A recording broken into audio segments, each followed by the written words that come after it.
Xanım Fatimə-i Zəhra salamullah əleyhanın ən çox sevdiyi 3 əməl.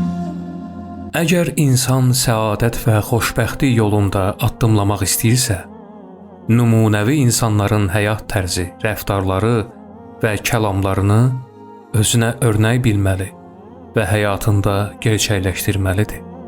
Həmin nümunəvi insanlardan biri də Peyğəmbər Əkrəm sallallahu aleyhi və alihi və səlləmin sevimli qızı, xanımlar xanımı və analar anası Həzrət Fatimə-i Zəhra salamullah əleyhadır.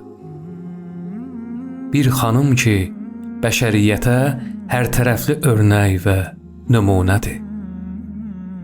O xanımın şəhadəti münasibəti ilə əziz xalqımıza başsağlığı verir və dəyərli kəlamlarından birini diqqətinizə çatdırırıq. Xanım Fatimə-i Zəhra salamullah əleyha buyurmuşdur: Sizin dünyanızdan 3 əməl mənə sevdirilmişdir. 1. Allahın kitabı olan Qur'an-ı Kərimi tilavət etmək. 2. Allah Rəsulunun üzünə tamaşa etmək. 3. Allah yolunda xərc çəkmək.